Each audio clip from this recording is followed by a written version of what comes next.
राजयोगिनी मनोहर इंदिरा जी मातेश्वरी जगदम्बा जी के साथ के अपने उद्गार इस प्रकार से व्यक्त कर रही हैं। मम्मा मम्मा कैसे बनी वो सब हमने देखा। मम्मा को लौकिक जीवन में भी हमने देखा था। हम स्कूल से जब निकलते थे तो मम्मा और उनके साथ में उनकी बहन दोनों को देखते थे। हम स्कूल की कुछ लड़कियां एक कोने में खड़े होकर एक बार तो दर्शन करती थी। मालूम नहीं था क्यों हमको कशिश होती है, शायद इसलिए कि वो भविष्य में हमारी माँ बनने वाली थी। मम्मा का चेहरा गंभीर और हर्षित मुख था। थी तो वो लौकिक जीवन में फ्रॉक पहने, जुराबे पहने, लंबे बाल और चेहरे पर थोड़ी दिव्यता की झलक। उस समय तो हम दिव्यता को भी नहीं समझते थे, लेकिन कशिश थी। कुछ दिनों बाद मालूम पड़ा कि वो हमारी ज्ञान कक्षा में आने लगी है। बाबा नया गीत बनाता था और मम्मा शाम के समय उस गीत की तर्ज निकाल कर गाती थी। ऐसे तो गाने वाली और भी बहनें बहुत थी, परंतु मम्मा का चेहरा ही बोलता था। दृष्टि से, चेहरे से, हाव भाव से मम्मा द्वारा गाया गया गीत बहुत अच्छा लगता था। इसीलिए सभी क्लास वालों को बड़ा आकर्षण होता था। बाबा के नामी रिश्तेदार, मम्मा के नामी रिश्तेदार भी देखने मिलने आते थे। सभी को मम्मा का गीत बहुत अच्छा लगता था। पहले भी वो स्कूल में गाया करती थी, परंतु उस समय की और बात थी।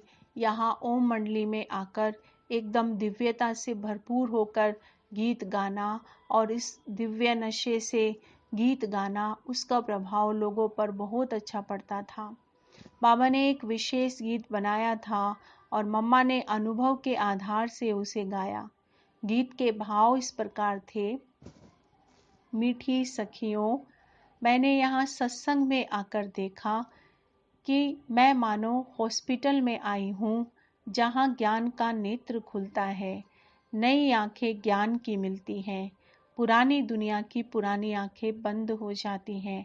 ऐसे मैंने यहाँ देखा थोड़ा है। और आगे चली और भी कई तो मम्मा अनुभव के शब्द ज्ञान का इसमें थे। कोर्स कराने इसे लगी सुनकर और लोगों के कोर्स मन में में फोर्स मम्मा भरकर के प्रति ऐसा भाव और सुनाती थी सम्मान कि पैदा होने जिज्ञासु लगा। रोज आने पहले लगता तो था। मम्मा को सभी दूसरी राधे बोलते बहनें थे, ज्ञान यही सुनाती उनका थी। नाम था। जिज्ञासु 2 परंतु दिन जैसे आया, जैसे 3 दिन वो आया, ओम फिर ध्वनि ढीला हो लगाने जाता लगी, था या ओम के चला अर्थ जाता में था, टिकने परंतु टिकाने मम्मा की ऐसा शक्ति फोर्स उनमें करती आती थी गई, कि तो क्लास सभी ने सभी नाम को रखा प्राप्त होती ओम। चली गई।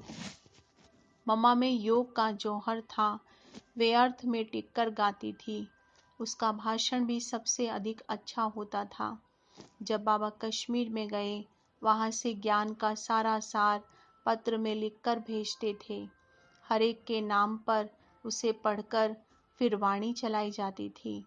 उसमें भी मम्मा का जो बोलना था, उसमें इतनी ताकत होती थी कि सब दत्तचित्त हो जाते थे। फिर मम्मा उठती थी तो सब उनके सामने खड़े हो जाते थे और जिनको भी वो दृष्टि देती थी तो जैसे बाबा के द्वारा श्री कृष्ण का साक्षात्कार होता था, ऐसे मम्मा के द्वारा भी श्री राधे, श्री लक्ष्मी का साक्षात्कार होता था। फिर यशोदा माता बाबा की युगल को साक्षात्कार हुआ कि यही श्री लक्ष्मी बनने वाली है। इस प्रकार सभी बड़ी बड़ी बहनें भी इस भविष्य को जानकर अपने आप मम्मा को सम्मान देने लगी। किसी को भी यह विचार नहीं आया कि हम इनसे आगे जा सकते हैं। मम्मा जैसे अपने गुणों से स्वतः आगे बढ़ती चली गई। पालना करने का तो जैसे कुदरती संस्कार था मम्मा में। हम बांधेली बहनें मारे खा खा कर आती थी, मम्मा को अपना दुख सुनाती थी तो वो एक तरफ हमारे दिल की सच्चाई को परखती थी और दूसरी तरफ हम में हिम्मत भरती थी। हमें पाँव पर खड़ा करती थी और युक्तियाँ बताती थी कि तुम ऐसा ऐसा कर सकती हो। इससे मम्मा का सहारा हमको मिल गया। हम घर में जाकर लौकिक रिश्तेदारों से वैसा ही व्यवहार करती थी जैसा कि मम्मा हमको दिशा निर्देश प्रदान करती थी। तो मम्मा ने शुरू से लेकर हमको बच्चों की तरह पाला।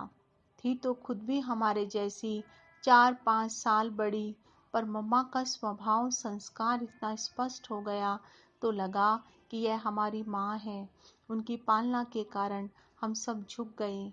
उनकी आध्यात्मिक शक्ति इतनी तीव्र थी कि उसके आगे किसी की भी अथॉरिटी चली ही नहीं। हर बात में मम्मा हमारी साथी बनकर रही। भंडारे में पहले वो सेवा में, फिर हम उनके पीछे पीछे। हम उनको फॉलो करते रहते थे। उनकी अपनी धारणा का पटना के चमत्कार। ब्रह्मा कुमार भगवती प्रसाद मातेश्वरी जगदम्बा के साथ का अपना अनुभव इस प्रकार से सुना रहे हैं।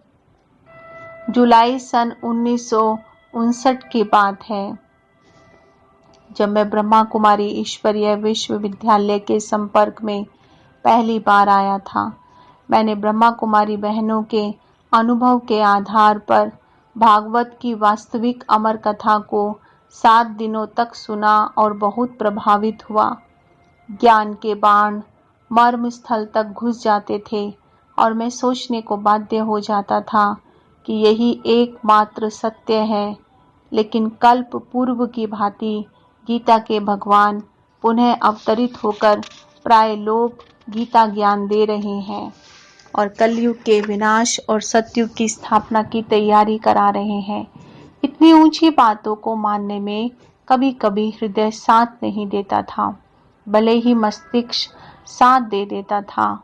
मस्तिष्क तो प्रभावित हो चुका था, लेकिन हृदय अभी तक अछूता सा ही था। कुछ महीनों के बाद मैंने सुना कि मातेश्वरी जगदम्बा सरस्वती जी का शुभागमन पटना में होने वाला है। जब कभी अनुभवी बहनों तथा भाइयों से मैं माँ की बड़ी महिमा सुनता था, तो कभी कभी मन में हंसी आती थी कि बड़े भोले और सहज विश्वासी हैं ये लोग। मैं हृदयहीन, अविश्वासी तथा कड़े संस्कारों वाला था और स्वयं को बड़ा तार्किक समझता था। माँ के साक्षात्कार से पहले मैंने उनको माँ या मम्मा शब्द से संबोधित नहीं किया। सरस्वती शब्द में भी संबोधित करने के लिए हृदय गवाही नहीं देता था। सोचता था औरों की तरह होगी या शायद कुछ ऊंची हो। प्राण माँ से मिलने की घड़ियां आखिर आ पहुंची।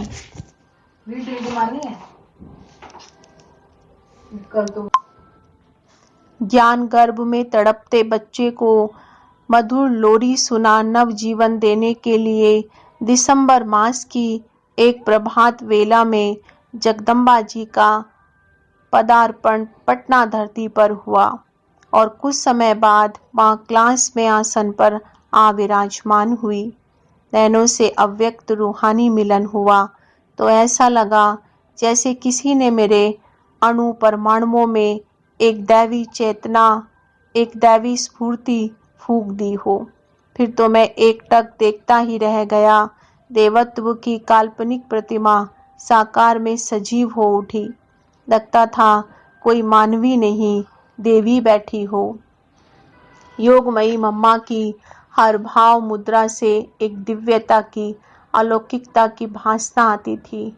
लगता था जैसे उस तेजोमयी देवी से अलौकिक प्रेम की, करुणा की, आध्यात्मिक शक्ति की किरणें विकीर्ण हो चारों तरफ फैल रही हैं और सबको सराबोर करती, अनुप्राणित करती जा रही हैं। अतिशय गंभीर थी वह, तो प्यार की सागर भी थी। उस जगजननी के नेत्र इतने चपल थे कि सबको लगता था कि जैसे माँ हम ही को दृष्टि दे रही हैं, हमारी आत्मा में शक्ति भर रही है। इतने तेजस्वी नेत्र थे कि सब कुछ भेद कर सीधे आत्मा को ही देख रहे थे। प्रेम और वात्सल्य की धाराएं तो उन नैनों से जैसे बरस रही थी। वाणी का माधुर्य तो भुलाए नहीं भूलता। बैठे बैठे सोचता था कि क्या कोई मानवी ऐसी अमृत भरी वाणी बोल सकती है।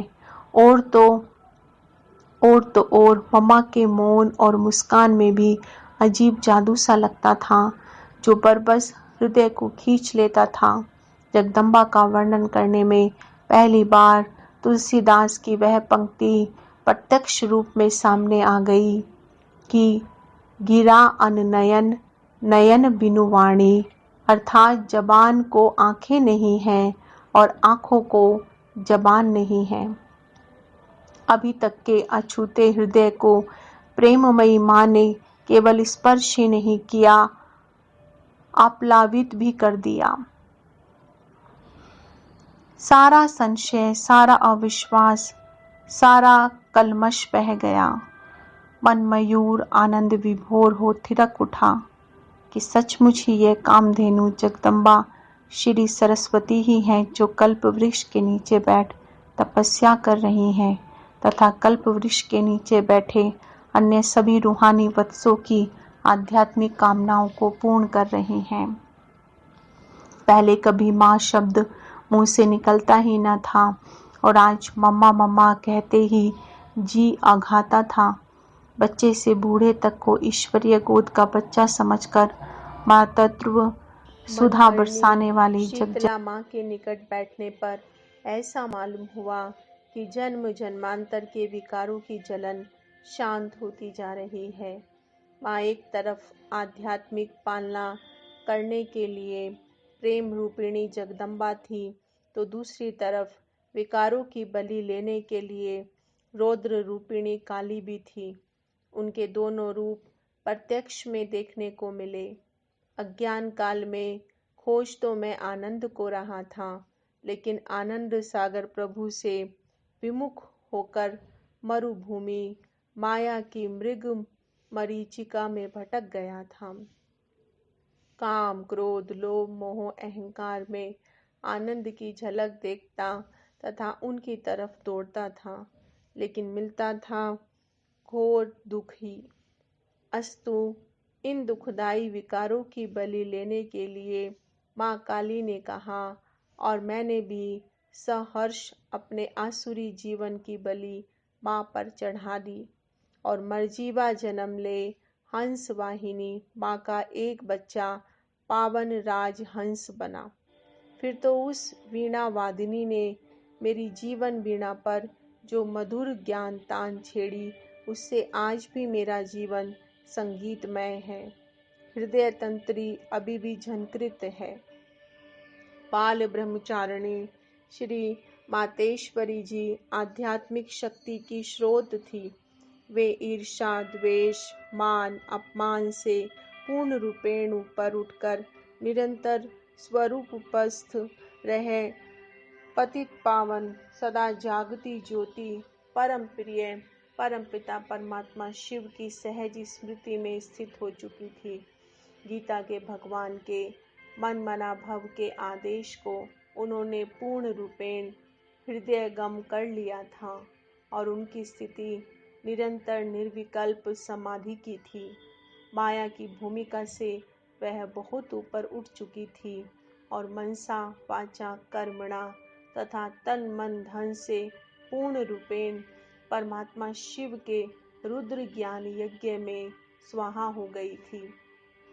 औरों की तरह वह भी प्रजापिता ब्रह्मा की मानस पुत्री ही थी, लेकिन ज्ञान योग में अतिशय उच्च अवस्था के कारण यज्ञ माता के उच्चतम पद पर प्रतिष्ठित हो गई।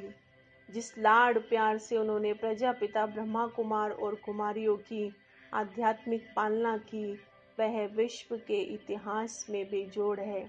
उन्होंने परमात्मा शिव के कार्य में सहायक बनकर अबलाओं को शिव शक्ति बना दिया, जो माया रावण के युद्ध में आज सिंहनाद कर रही हैं और सारे विश्व से रावण राज्य को निकाल राम राज्य लाने के लिए कटिबद्ध हैं। अज्ञान अंधकार में ठोकरे खाते मानव मात्र की सच्ची रूहानी सेवा के लिए करुणा विगलित होकर जगदम्बा की इस रूहानी शक्ति सेना ने सारे भौतिक सुखों को, कलयुगी लोक लाज मान मर्यादा को तिलांजलि दे दी।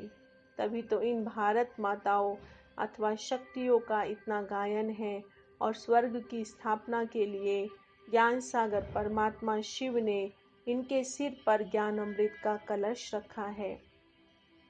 शक्ति सेना की सेनानी ज्ञानेश्वरी आदि देवी जगदम्बा श्री सरस्वती सारे कल्प में वह पहली आत्मा है जिन्होंने कर्मों की गहन गति को समझकर विकर्मों के अभेद चक्रव्यूह का भेदन कर डाला और पूर्ण कर्मातीत स्थिति को प्राप्त किया। कर्म बंधन से रहित हो अव्यक्त फरिश्ता बन मानव मात्र की बेहद की सेवा करने का जगदम्बा का महान कार्य अभी भी वे कर रही हैं। सर्वशक्तिमान परमात्मा शिव ने भारत माता श्री सरस्वती द्वारा ही मुक्ति धाम का द्वार खुलवाया है और शीघ्र ही इस दुखधाम पर सुखधाम का उद्घाटन होने वाला है। आधुनिक युग के चिंतक और मातेश्वरी जगदम्बा के प्रति कहा था अपने उद्गार इस प्रकार व्यक्त करती है। वही साधक को पार लगाती है। हमें 5 नवंबर 1962 से माता ही 30 जून 1963 तक लगभग 8 मास मुंबई में मातेश्वरी जी के साथ ठहरने का सौभाग्य प्राप्त हुआ। इन 8 महीनों में मातेश्वरी जी ने मुंबई में बहुत अधिक ईश्वरीय सेवा करके अनेकानेक मनुष्य आत्माओं को जगाया और उनकी अवस्था को ऊंचा उठाया। उन दिनों उन्होंने कर्म, अकर्म और विकर्म की गति तथा सुख दुख रूप फल आदि आदि विषयों पर बहुत सरलता पूर्वक गहन रहस्य समझाए और कर्म योग आदि के बारे में भी कई अनमोल ज्ञान रतन हम सबको दिए। उन्हीं दिनों माँ सरस्वती जी के निकट संपर्क में आने के कारण हमें मातेश्वरी जी के उच्च जीवन से आलोकित होने का शुभ अवसर मिला। हमें उनके ईश्वर अर्पित और पवित्र जीवन से आदर्श विद्यार्थी और आदर्श शिक्षिका का परिचय भी मिला। कई बार मातेश्वरी जी को ईश्वरीय सेवा के कारण रात्रि को 11-12 बजे तक भी नींद करने का अवसर नहीं मिलता था, तो भी वो केवल 2-2.5 घंटे नींद करके 2:30 बजे या 3 बजे अवश्य उठ बैठती थी।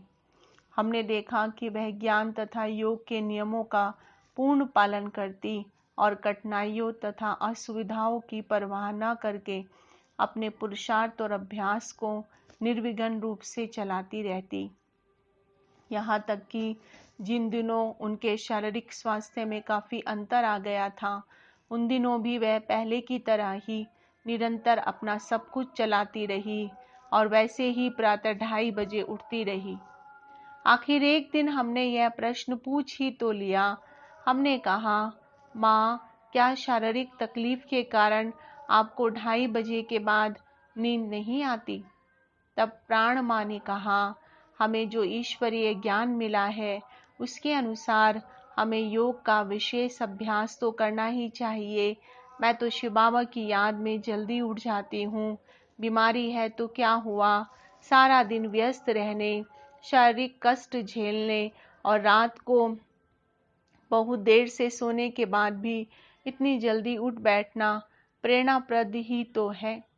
परम प्रिय परमपिता परमात्मा से हमारी लगन कितनी सच्ची और तीव्र होनी चाहिए, यह हमें सजग करने के लिए एक प्रैक्टिकल जीवन की मिसाल ही तो थी।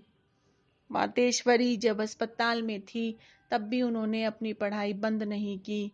वहाँ भी वे प्रतिदिन शिव बाबा के महावाक्य सुनती थी और उनके महावाक्यों की जो लिखित प्रतियां आती थी उन्हें भी पढ़ती रहती थी।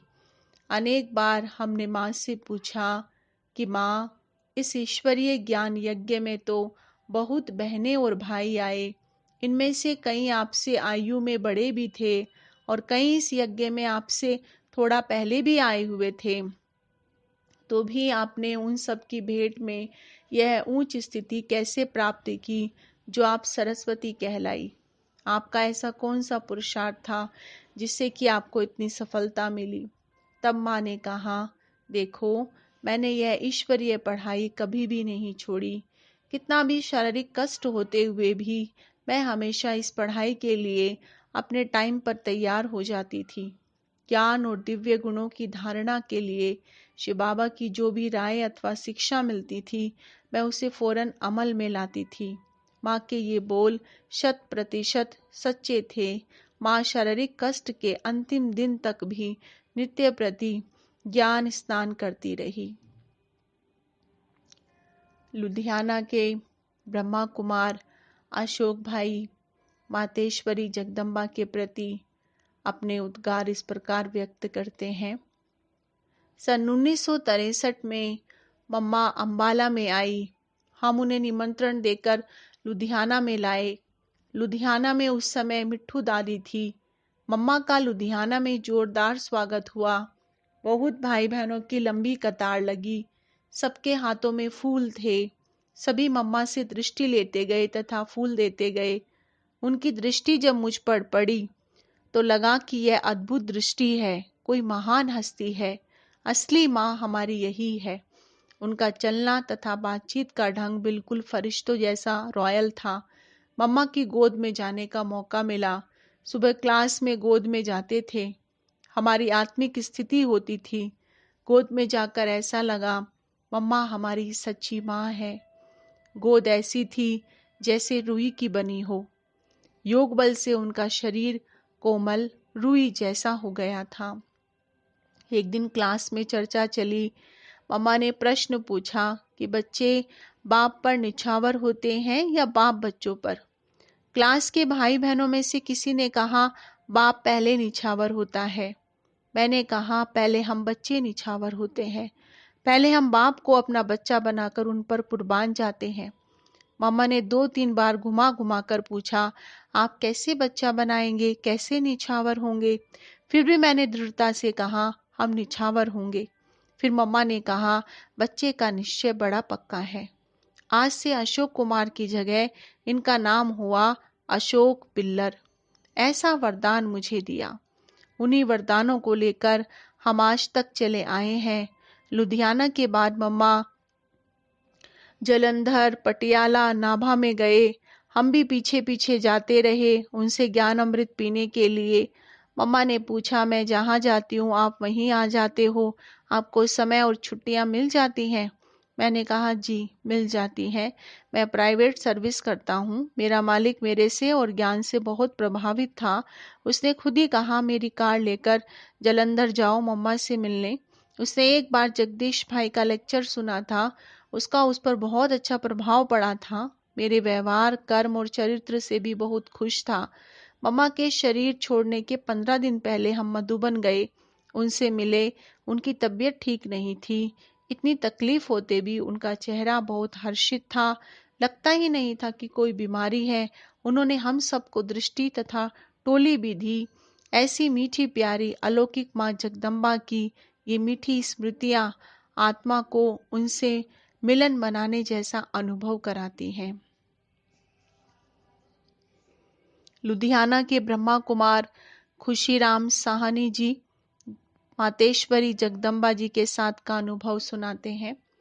16 जनवरी 1964 को सद्गुरुवार के दिन मैं अपने वकील से मिलने सवेरे सवेरे उसके घर गया। मुझे नहीं मालूम था कि वह ब्रह्मा कुमार भी है। उसके मुख से मातेश्वरी अक्षर सुनते ही अंदर एक झटका सा महसूस हुआ। उससे पूछा कि यह मातेश्वरी कौन है, तो उसने बताया कि एक नई ईश्वरीय संस्था ब्रह्मा कुमारी नाम से है।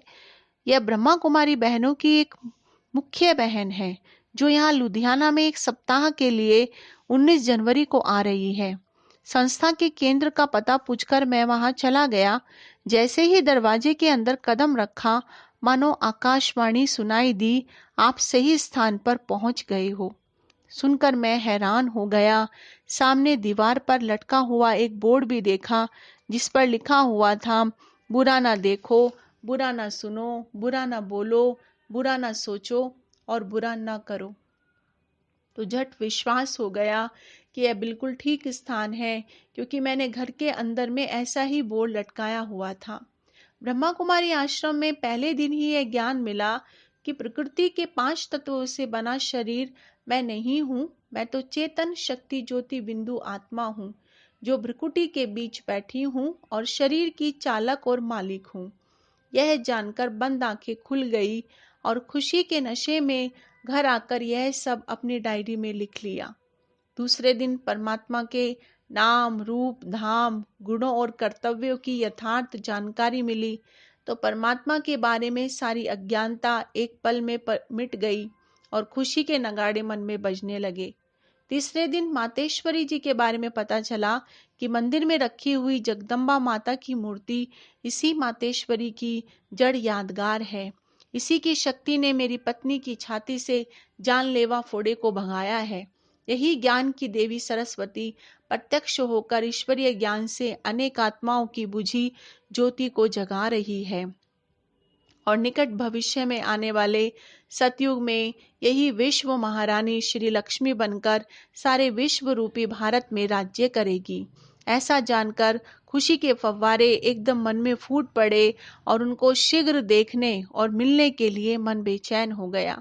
अगले दिन सायंकाल में लुधियाना में पधारी और रूहानी दृष्टि मेरे ऊपर डाली तो मैं रूहानी नशे में चूर होकर उनके सामने खड़ा हो गया और उन्होंने मेरे हाथ में पकड़े हुए फूल को अपने हाथ में लेकर बड़े प्यार से कहा कि अब तुम्हें इन फूलों जैसा बनना है। अगले दिन उन्होंने अपनी रूहानी शक्ति से मुझे और मेरी पत्नी को अपने पास खींचकर हमारे सिर पर अपनी पवित्र गोदी में लेकर अति स्नेह से यह शिक्षा दी, देह से प्यार करना झूठ से प्यार करना है और आत्मा से प्यार करना सच से प्यार करना है। परमात्मा सदा देह से न्यारा है, उससे प्यार करना ही सच से प्यार करना है। वही परम पवित्र और परम सत्य है। अब मेरी गोदी में आप दोनों का नया धर्म का जन्म हो चुका है। अब तुम्हें पति पत्नी का पिछला अधर्म का रिश्ता त्याग कर और भूलकर धर्म पत्नी और धर्म पत्नी के रिश्ते में चलना है। भोजन सदैव शुद्ध और सात्विक अपने ही हाथों से बनाकर खाना है और बच्चों को भी खिलाना है। इस अविस्मरणीय मुलाकात के बाद घर आते ही हमने लहसुन और प्याज पड़ोसन को दे दिया। पति पत्नी के असत्य धर्म के रिश्ते से हमें पहले से ही नफरत हो चुकी थी, इसलिए इसको त्यागने में और पति पत्नी के सद्धर्म को अपनाने में मनवांछित इच्छा पूरी होने जैसी खुशी हुई। शुरू में पिताश्री जी और मातेश्वरी जी अपना फोटो किसी बच्चे को नहीं देते थे ताकि उनका ध्यान निराकार परमात्मा शिव की ओर जाने की बजाय उनके साथ ही ना लगा रहे। मैंने मातेश्वरी जी से बड़े प्यार और दिल से जब यह कहा कि जब आपने हमें नया डिवाइन बर्थ दिया है तो डिवाइन मदर का एक फोटो यादगार रूप में रूहानी दृष्टि देते हुए होना चाहिए, वे मान गए। मैंने सोचा कि पेपर पर खिंचवाए हुए फोटो के फट जाने की संभावना होती है, इसलिए टीन पर फोटो उनसे दृष्टि लेते हुए खिंचवाने के लिए एक अच्छे फोटोग्राफर को ले आया। वह फोटो आज भी मैंने बहुमूल्य धरोहर के रूप में संभाल कर रखा हुआ है। मातेश्वरी जी के मुख कमल से और 2 दिन ज्ञान रतन सुनने से जीवन में एकदम ऐसा परिवर्तन आया कि भक्ति की सारी सामग्री नदी में प्रवाहित कर दी।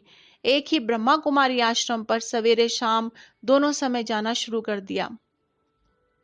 उसी महीने सरकारी नौकरी छोड़कर पेंशन लेने लग पड़ा और अपने नाम पर जीवन बीमे की एजेंसी लेकर एक ही काम की ओर पूरा ध्यान कर लिया।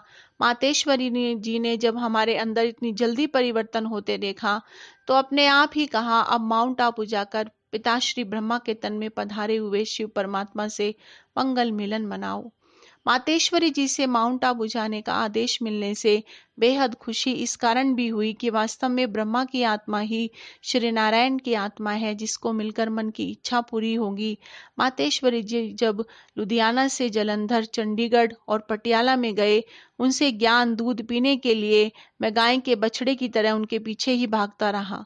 शिवरात्रि के पावन पर्व पर लौकिक पिताजी के देह त्याग का पूर्व आभास भी मातेश्वरी की शक्ति से मुझे हो गया था। मातेश्वरी जी के अव्यक्त होने से एक दिन पहले अर्थात 23 जून 1965 को हमारी उनसे अंतिम मुलाकात पांडव भवन में हुई थी और उनके पवित्र हाथों से हम आम की टोली भी